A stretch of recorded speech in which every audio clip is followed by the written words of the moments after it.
शुभ प्रभात बच्चों। माँ सरस्वती के चरणों में सादर नमन।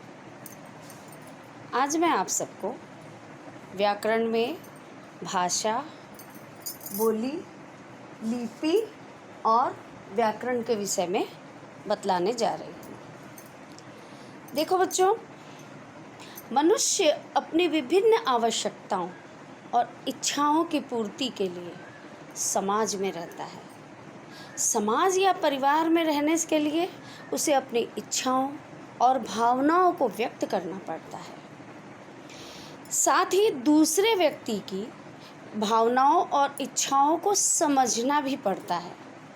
इन्हीं समझने और समझाने के लिए किसी माध्यम की आवश्यकता होती है। जैसे मान लिया जाए कि आपको एक पुस्तक की आवश्यकता है। आप पुस्तक की किसी दुकान के सामने खड़े हैं।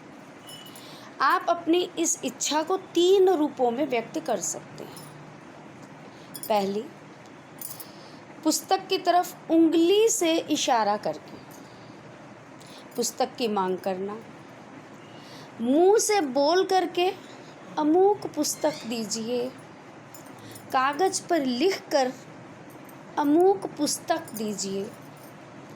पुस्तक प्राप्ति के लिए आपने जो प्रथम विधि अपनाई उसे सांकेतिक भाषा कहते हैं। हालांकि संकेत से आपका काम तो हो जाता है, लेकिन इसे भाषा की श्रेणी में नहीं रखा गया है, क्योंकि सभी संकेत सार्वदेशिक नहीं होते। देश और काल के अनुरूप इनका अर्थ बदल जाता है। जैसे अंगूठा दिखाना हमारे देश में बुरा माना जाता है, इसका मतलब हुआ चिढ़ाना, लेकिन अन्य देशों में यह प्रसन्नता का सूचक है।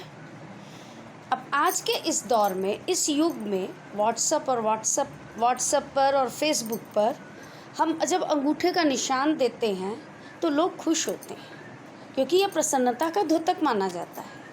लेकिन वास्तव में जब हम किसी को कोई बात करते हुए अंगूठा दिखाते हैं तो ये बुरा माना जाता है। तो जब एक ही चीज़ के अलग अलग अर्थ निकलते हैं तो वह भाषा की श्रेणी में नहीं आ सकता। स्पष्ट है, पुस्तक मांगने के लिए जो दूसरी विधि अपनाई गई उसे मौखिक कहते हैं, और जो तीसरी विधि थी वो लिखित विधि का सूचक था। स्पष्ट है कि मौखिक या लिखित भाषा ही भाषा है। दूसरे शब्दों में, मनुष्य अपनी भावनाओं को जिस माध्यम से व्यक्त करता है उसे भाषा कहते हैं। अब इसका भी एक सरल उपाय मैं बताती हूँ। वह भाषा की परिभाषा आप स्वयं बना सकते हैं। जैसे कि अभी मैं आपसे कहूँ कि मैं आपको भाषा कैसे बता रही हूँ, आप कहेंगे बोलकर। और मैं पूछूं कि आप भाषा कैसे समझ रहे हैं, आप कहेंगे सुनकर। और अब मैं पूछूं कि मैं अभी किस तरह आपको भाषा समझा रही हूँ, तो आप कहेंगे लिखकर। और जब मैं पूछूं कि जब मैंने लिखा तो आपने भाषा कैसे समझी, आप कहेंगे पढ़कर। तो अब हम इसकी परिभाषा अपने आप बना सकते हैं। एक छोटा बच्चा भी भाषा की परिभाषा स्वयं ही बना सकता है। तो देखिए भाषा की परिभाषा क्या बनी। भाषा एक ऐसा माध्यम है जिसके द्वारा हम एक दूसरे के विचारों को बोलकर, सुनकर, लिखकर या पढ़कर समझ सकते हैं। और ये भाषा के रूप कितने हुए? भाषा के व्याकरण की दृष्टि से 2 रूप हुए।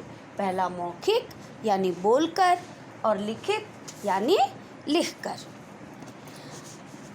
अब हम आपको ये बताना चाहेंगे कि व्याकरण क्या है। तो ठीक है, हम व्याकरण से पहले आपको बोली और लिपि के विषय में बताते हैं, क्योंकि हमारे टॉपिक में भी बोली और लिपि आया हुआ है। तो घरेलू बोलचाल की भाषा को ही बोली कहते हैं, क्योंकि इसका कोई व्याकरण नहीं होता। प्रायः इसमें साहित्य की रचना नहीं की जा सकती। प्रायः प्रत्येक 20-25 कोस पर इसका रूप बदल जाता है। इसके विपरीत भाषा का अपना व्याकरण होता है। इसमें साहित्य की रचना की जाती है।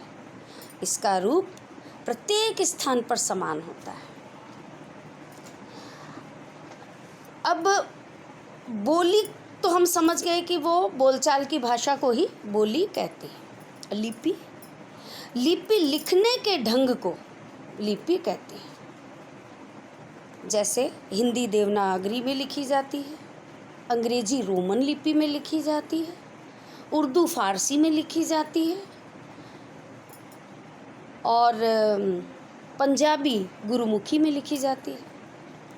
अब हिंदी के अलावा गुजराती, मराठी और संस्कृत, इनकी भी लिपि देवनागरी ही है। तो अभी हमने समझ लिया भाषा, बोली और लिपि। अब बारी आती है व्याकरण की, जो सबसे इम्पॉर्टेंट है, जिसके लिए कि इसका नाम, इस शास्त्र का नाम ही व्याकरण रखा गया। तो ये व्याकरण क्या है? भाषा और व्याकरण में अनन्योनाश्रय संबंध है, यानी बहुत गहरा, बहुत पक्का संबंध है।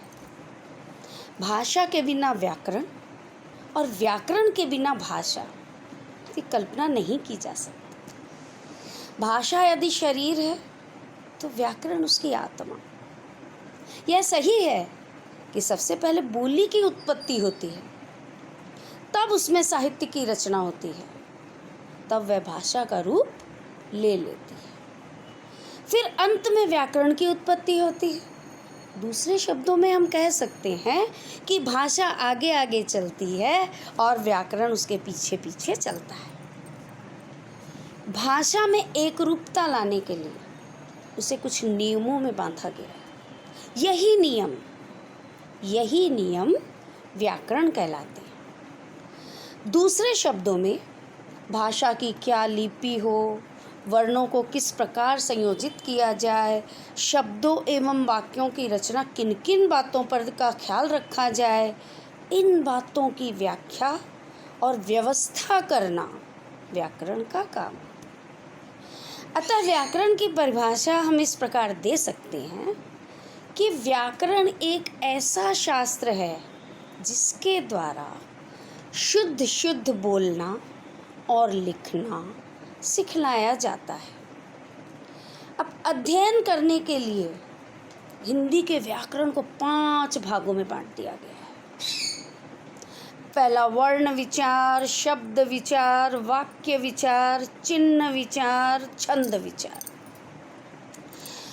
अब जब हम कोई साहित्य लिखते हैं या हम कोई एक वाक्य भी लिखते हैं तो हमें इन सब चीज़ों का ध्यान रखना पड़ता है। जैसे हम व्याकरण से अलग होकर यदि किसी से कहते हैं कि मुझे जामुन बहुत पसंद है, तो हम इसे बड़े ही उटपटांग ढंग से भी बोल सकते हैं। जामुन है पसंद बहुत, जामुन है बहुत मुझको पसंद। अब ये कितना घुमा फिरा के एक निरर्थक सा वाक्य बन रहा है। वही जब व्याकरण की दृष्टि से हम इन्हें सही स्थान पर वर्णों को और शब्दों को लगा करके वाक्य बनाएंगे तो ये कुछ इस तरीके से बनेगा, मुझे जामुन बहुत पसंद है। तो सुनने में और समझने में दोनों में ही अच्छा भी लगा और एक बार में हम इसका अर्थ भी समझ गए। तो बच्चों, मुझे आशा है कि आप लोग व्याकरण, बोली, भाषा के विषय में समझ गए होंगे। हाँ, एक बात और बता दूँ, बोलते तो सभी हैं, जानवर भी बोलते हैं, पशु पक्षी भी बोलते हैं, पर हम सब उनकी भाषा नहीं समझ पाते कि वो क्या चाह रहे हैं। इसका कारण क्योंकि माध्यम नहीं है, भाषा नहीं है, इसलिए हम अपनी बात को व्यक्त नहीं कर पा रहे हैं। हम पशु पक्षी की बात को समझ नहीं पा रहे हैं। एक छोटा बच्चा अपनी माँ से बोलता है लेकिन वो स्पष्ट नहीं बोल पाता। उसकी माँ उसको समझने में असमर्थ हो जाती है, लेकिन क्योंकि वो माँ है उसकी ज़रूरतों को भांप लेती है और अपने अंदाज से उसकी इच्छाओं की पूर्ति कर देती है। वो बच्चा क्यों नहीं बोल पा रहा है? क्योंकि अभी उसके पास भाषा नहीं है। भाषा का अभाव। तो बच्चों, आज की कक्षा में इतना ही। कल हम फिर मिलेंगे। धन्यवाद।